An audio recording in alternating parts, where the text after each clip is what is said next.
lupa like, share, and subscribe.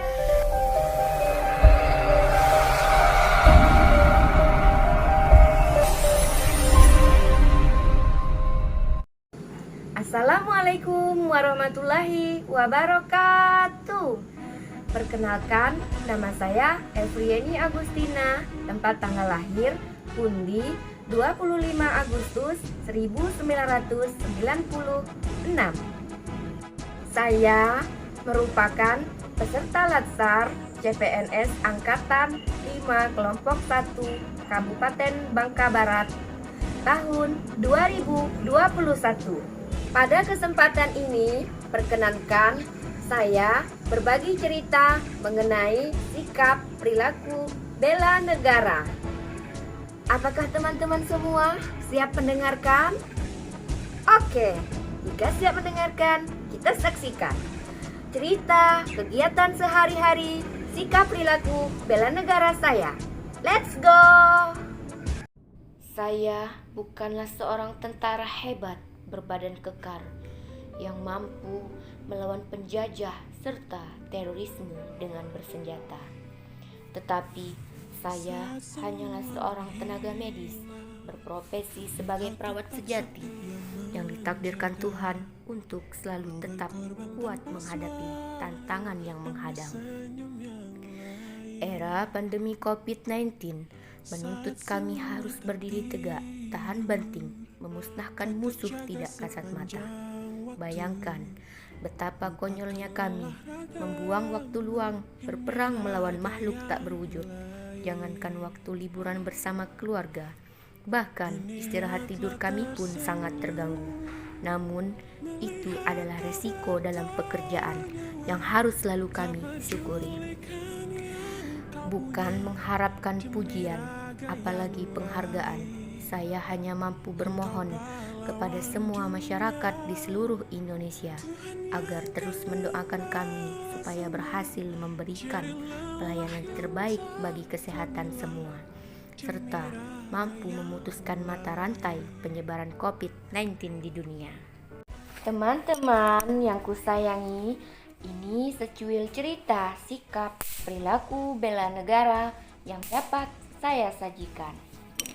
Sholat 5 waktu merupakan ibadah wajib paling utama dan harus diutamakan dalam beragama Islam. Usahakan setiap memulai aktivitas sehari-hari, dahulukan kewajibanmu sebagai makhluk yang selalu membutuhkan kekuatan dari Sang Pencipta. Tidak hanya sholat 5 waktu, ibadah sunnah seperti berpuasa Senin Kamis dan mengaji pun harus diupayakan setiap hari, supaya beban yang kita pikul di pundak akan terasa lebih ringan. Setelah menjalankan sila ke-1 ketuhanan yang Maha Esa, saya menggunakan produk batik sebagai wujud terhadap cinta tanah air. Batik merupakan ciri khas bangsa Indonesia. Teman-teman semua, sebagai seorang perawat yang setiap harinya bertemu melayani pasien, alangkah baiknya mencuci tangan sebelum dan sesudah menangani pasien agar kita semua dapat saling melindungi dari berbagai macam penyakit yang tidak diinginkan. Oh ya teman-teman, saat ini cuci tangan bukan hanya untuk dikhususkan bagi tenaga kesehatan saja ya, tetapi seluruh masyarakat diwajibkan mencuci tangan sesering mungkin supaya penyebaran mata rantai COVID-19 cepat terputus.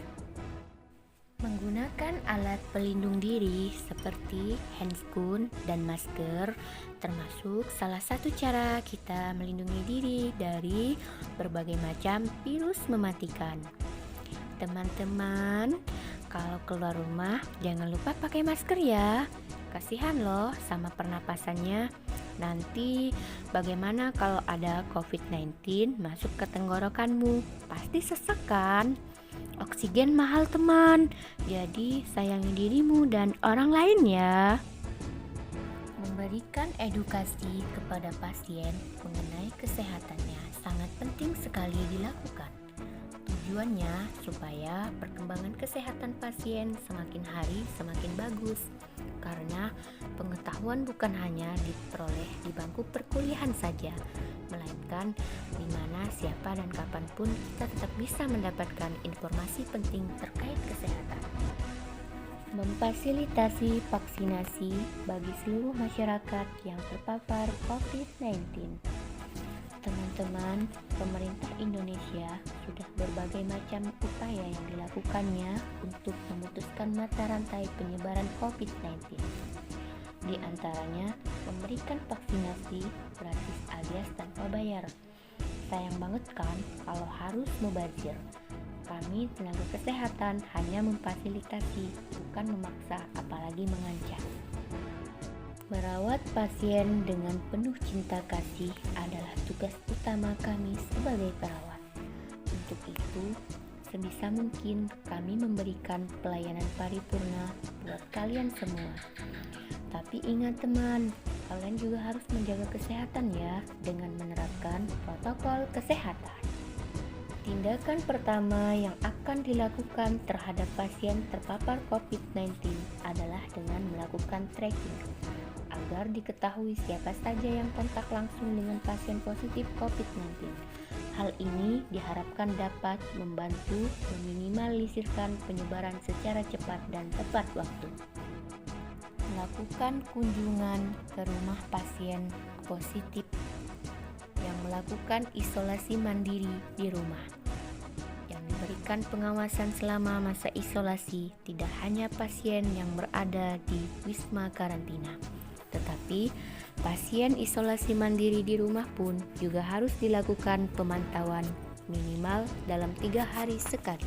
Alangkah baiknya sebagai manusia hidup bersosial yang selalu membutuhkan masyarakat lainnya, tidak ada salahnya kita berusaha untuk memanusiakan manusia yang saling tolong-menolong, melengkapi kebutuhan pasien, bahu-membahu memberikan makanan pokok mereka selama masa isolasi mandiri. Karena sebanyak apapun uang yang kita miliki saat ini, jika kita yang ada di posisi mereka, tentu uang tersebut tidak akan mampu membeli tanpa bantuan orang lain. Jangan sampai saling hujat antara kita dan mereka. Roda hidup selalu berputar teman. Kalau bukan kita, siapa lagi yang menolong mereka? Saat ini, media sosial banyak sekali menyajikan berbagai macam bentuk, ragam dan cerita yang berisi berita hoax mengenai kasus COVID-19. Harapan besar bagi saya, teman-teman semua tidak terpengaruh ikut serta dalam menyebarkan berita tersebut. Negara Indonesia terbentang dari Sabang sampai Merauke. Hidup berdampingan, rukun, aman, damai sentosa. Saling berbagi rasa, apalagi dalam hal membela bangsa. Tanah air tercinta, bangkitlah dari derita. Di sini ada pemuda tangguh yang rela berkorban, mengeluarkan semangatnya, membantumu keluar dari nestapa. Sebagai penutup dari aksi sikap perilaku bela negara saya, haturkan permohonan maaf saya sebesar-besarnya jika dalam video ini terdapat hal yang menyinggung perasaan kalian semua. Saya ucapkan terima kasih. Wassalamualaikum warahmatullahi wabarakatuh. See you next video. Bye bye.